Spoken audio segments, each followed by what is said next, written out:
Madam ಅವರೇ, ಕಟಕ ರಾಶಿಗೆ 2026 ಹೇಗಿದೆ ಮಿತಾ ಮೇಡಮ್ ಅವರೇ? ಕಟಕ ರಾಶಿಯವರಿಗೆ ಹೇಳಕ್ಕೆ ಬೇಜಾರಾಗುತ್ತೆ, ಯಾಕಂದರೆ 2026 ಬಟ್ ವಾಸ್ತವವನ್ನು ಹೇಳಲೇಬೇಕಾಗತ್ತೆ. ಕಟಕ ರಾಶಿಯವರಿಗೆ ಇವಾಗೂ ತುಂಬ ಕಷ್ಟ ಇದೆ. ಯಾಕಂದರೆ ಗುರುವಿನ ಒಂದು 12ನೇ ಮನೇಲಿ ಗುರು ಅಂದರೆ ಮಿಥುನ ರಾಶಿಯಲ್ಲಿ ಗುರು ಇರೋದು ಎಲ್ಲೋ ಒಂದು ಕಡೆ ಯಾವ ಕೆಲಸ ಕಾರ್ಯಕ್ಕೂ ಅಡ್ಡಿ ಬರ್ತಾನೆ ಇದೆ. ಮತ್ತು ತುಂಬ ಅಪಘಾತಗಳಾಗ್ತಾ ಇರೋದು ಕಟಕ ರಾಶಿಯವರಿಗೆ. ಅಪಘಾತ, ಆಕ್ಸಿಡೆಂಟ್ ಆಗೋದು ಅಥವಾ ಫೇಲ್ಯೂರ್ ಆಗೋದು, ಲವ್ ಫೇಲ್ಯೂರ್ ಆಗೋದು, ಇದೆಲ್ಲವೂ ಕೂಡ ಮನೆಯಲ್ಲಿ ಮದುವೆ ನಿಂತೋಗೋದು, ಇದೆಲ್ಲವೂ ಕೂಡ ಕಟಕ ರಾಶಿಯವರಿಗೆ ನಡೀತಾ ಹೋಗ್ತಾ ಇದೆ. ಅದೇ ರೀತಿ ನೋಡಿ, ಕುಟುಂಬ ಸ್ಥಾನದಲ್ಲಿ ಕೇತು ಇರೋದ್ರಿಂದ ಈ 2026ರಲ್ಲಿ ರಾಹು, ಕೇತು ಮತ್ತು ಶನಿಯ ಒಂದು ಪ್ರಭಾವದಿಂದ ಕಟಕ ರಾಶಿಯವರಿಗೆ ತುಂಬಾ ಪ್ರಾಬ್ಲಮ್ಮು. ಮತ್ತು ಗುರು ಬದಲಾವಣೆ ಆದಮೇಲೆ 6 ತಿಂಗಳ ನಂತರ ಏನಾದರೂ ಸುಧಾರಿಸುತ್ತಾ ಅಂದರೆ ಇಲ್ಲ. ಗುರು ಬದಲಾವಣೆ ಆದಮೇಲೂ ಕೂಡ ಕಟಕ ರಾಶಿಗೆ ಗುರು ಬಂದಾಗ ಎಲ್ಲೋ ಒಂದು ಕಡೆ ಆವಾಗ ಇನ್ನು, ಯಾಕಂದರೆ ಈಗಾದರೂ ಸ್ವಲ್ಪ ವಿದ್ಯಾಭ್ಯಾಸದಲ್ಲಿ ಸ್ವಲ್ಪ ಮುಂದುವರಿಬೋದು. 12ನೇ ಮನೆಯಲ್ಲಿ ಗುರು ಇದ್ದಾಗ ವಿದ್ಯಾರ್ಥಿಗಳಿಗೆ ತುಂಬ ಚೆನ್ನಾಗಿದೆ ಅಂತ ಹೇಳ್ಬೋದು. ಆದರೆ 6 ತಿಂಗಳ ನಂತರ ತುಂಬ ಅಂದರೆ ತುಂಬ ಕಷ್ಟವನ್ನು ಅನುಭವಿಸ್ಬೇಕಾಗುತ್ತೆ ಕಟಕ ರಾಶಿಯವರು. ಕಟಕ ರಾಶಿಯವರು ಯಾಕೆ ಕಷ್ಟ ಮೇಡಮ್? ಗುರು 12ನೇ ಮನೆ ಬರ್ತಾನೆ, ಅದೊಂಥರ ಕಷ್ಟ. ರಾಶಿ ಬರೋ ಗುರುಗೆ ಇನ್ನೊಂಥರ ಕಷ್ಟ. ರಾಶಿಗೆ ಕೇತು ಬರೋದು ಇನ್ನೊಂಥರ ಕಷ್ಟ. 9ನೇ ಮನೆಯಲ್ಲಿ ರಾಹು ಇರ್ತಾನೆ ಇವಾಗ. ಆದರೆ ನೆಕ್ಸ್ಟ್ 10ನೇ ತಿಂಗಳು ಡಿಸೆಂಬರಲ್ಲಿ ಕೇತು ಗ್ರಹನೂ ಕೂಡ ರಾಶಿಗೆ ಬರ್ತಾನೆ. ಇವಾಗ 6ನೇ ತಿಂಗಳಿಗೆ ಗುರು ಜನ್ಮ ಗುರು ಬರ್ತಾನೆ, ವ್ಯಯದಲ್ಲಿದ್ದಾನೆ. ಇದರಿಂದ ಅವ್ರ ಮನೇಲಿ ಕಾಯಿಲ, ನೋವು, ಸಾವು, ಇಲ್ಲ ಅವ್ರ ಕುಟುಂಬದಲ್ಲಿ ಕೆಲಸವನ್ನು ಕಳ್ಕೊಳ್ಳೋದು, ಇಲ್ಲ ಅವ್ರ ಡ್ರೈವರ್ಗಳು ಕೆಟ್ಟವರು, ಇಲ್ಲ ಅವ್ರ ಮನೆ ಕೆಲಸದವ್ರು ಕೆಟ್ಟವರಾಗೋದು, ಇಲ್ಲ ಅವರವರೇ ಕೆಟ್ಟವರಾಗೋದು, ಮತ್ತು ಮನಸ್ತಾಪ ಆಗೋದು, ಮತ್ತು ಲೂಸ್ ಮೋಷನಲ್ಲಿ ಆಗ್ಬೋದು. ಖಂಡಿತ ಕೂಡ ಗುರು 12ನೇ ಮನೆ ಇರ್ತಾನೆ. ರಾಶಿ ಕೇತು ಗ್ರಹ ಬಂದರೆ ಅತಿ ಹೆಚ್ಚು ಲೂಸ್ ಮೋಷನ್ನು, ವಾಂತಿ ಭೇದಿ ಆಗೋದು, ಇದೆಲ್ಲ ಕೂಡ ಕಟಕ ರಾಶಿಗೆ ಯಾಕೆ ಹಿಂಗಾಗುತ್ತೆ? ಸಂಬಂಧಪಟ್ಟಂತಹ ಕಾಯಿಲೆಗಳು ಅವಾಗವಾಗ ಗ್ಯಾಸ್ಟ್ರಿಕ್ ಆಗಿರ್ಬೋದು ಅಥವಾ ತಿಂದಿದ್ದು ಅಜೀರ್ಣ ಆಗೋದಾಗಿರ್ಬೋದು, ಇವೆಲ್ಲವೂ ಕೂಡ ಆಗ್ತಾ ಇರುತ್ತೆ ಕಟಕ ರಾಶಿಯವರಿಗೆ. ಮತ್ತು ಮುಖ್ಯವಾಗಿ ಏನಪ್ಪ ಅಂತಂದರೆ ರಾಹು ಅಂತ ಹೇಳಿದೆ, ರಾಹು ಚೇಂಜ್ ಆಗೋದು ವರ್ಷದ ಕೊನೆಯಲ್ಲಿ ಚೇಂಜ್ ಆದರೂ ಸುಮಾರು ಕಷ್ಟಗಳನ್ನ ಅವರು ಅನುಭವಿಸ್ಬೇಕಾಗತ್ತೆ. ಮತ್ತು ಮುಖ್ಯವಾಗಿ ಏನಪ್ಪ ಅಂತಂದರೆ 2ನೇ ಮನೆ ಕುಟುಂಬ ಸ್ಥಾನದಲ್ಲಿ ಕೇತು ಇದ್ದಾಗ ಯಾರನ್ನಾದರೂ ಕುಟುಂಬದಲ್ಲಿ ಕಳ್ಕೊಳ್ಳೋದಾಗಿರ್ಬೋದು ಅಥವಾ ಕಟಕ ರಾಶಿಯವರು ಡೈವರ್ಸ್ ಆಗೋದಾಗಿರ್ಬೋದು.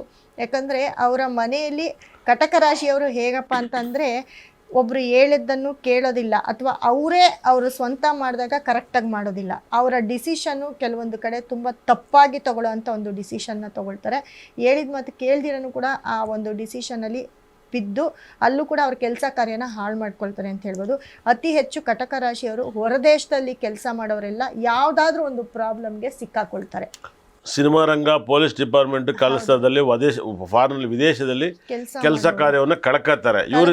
ಮತ್ತೆ ಬೇಡದೇ ಇರೋ ಪ್ರಾಬ್ಲಮ್ ಅಲ್ಲಿ ಸಿಕ್ಕಾಕೊಳ್ಳೋ ಅಂತದ್ದು ಕೂಡ ಕಟಕ ರಾಶಿಯವರು.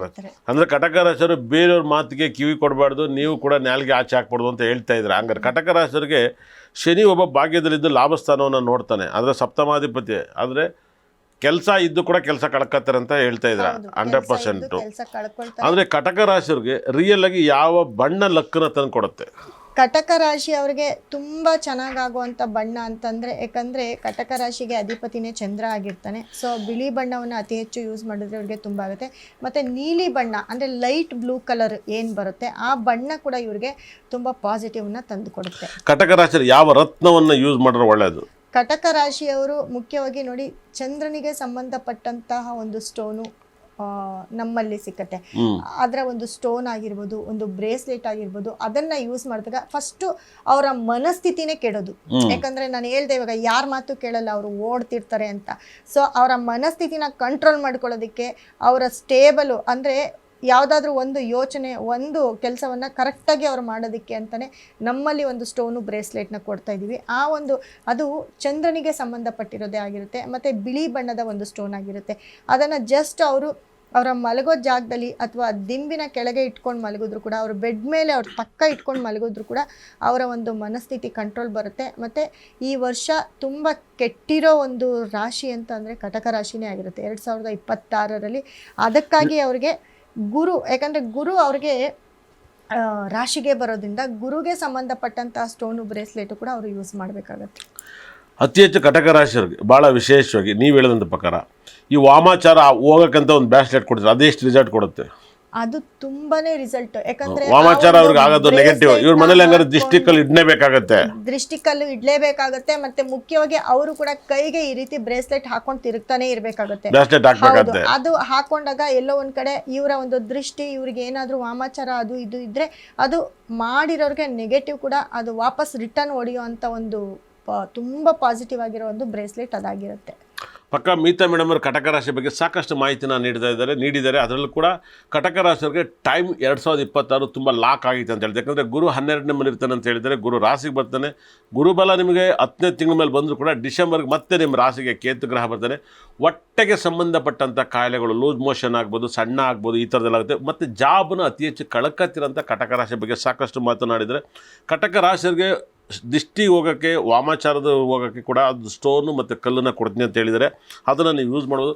ಅತಿ ಹೆಚ್ಚು ಕಟಕ ರಾಶಿಯವರು ಅತಿ ಹೆಚ್ಚು ಒಳ್ಳೆ ಟೆಂಪಲಲ್ಲಿ ಇರೋ ಟೆಂಪಲಲ್ಲಿ ಅಮ್ನೋರ್ ಟೆಂಪಲ್ ಬೆಸ್ಟಾ, ಶಿವನ್ ಟೆಂಪಲ್ ಬೆಟರ್, ಶಿವನ್ ಟೆಂಪಲ್ ಬೆಟರ, ಇಲ್ಲ ಅವ್ರ ಮಕ್ಕಳು ಸುಬ್ರಹ್ಮಣ್ಯ ಸ್ವಾಮಿಗಳು ಬೆಟರ, ಯಾವುದನ್ನ ಹೇಳ್ತೀರಾ? ನೋಡಿ, ಕಟಕ ರಾಶಿಯವರಿಗೆ ಶಿವನ ಟೆಂಪಲು ತುಂಬಾ ರಿಸಲ್ಟ್ ಅನ್ನ ಕೊಡುತ್ತೆ. ಮತ್ತೆ ಇವರು ಅತಿ ಹೆಚ್ಚು ಸಾಯಂಕಾಲದ ಮೇಲೆ ಒಂದು 6 ಗಂಟೆ ಮೇಲೆ 5 ಗಂಟೆ ಮೇಲೆ ಸಾಯಂಕಾಲದ ಹೊತ್ತು ಇವರು ಟೆಂಪಲ್ ವಿಸಿಟ್ ಮಾಡಬೇಕಾಗುತ್ತೆ.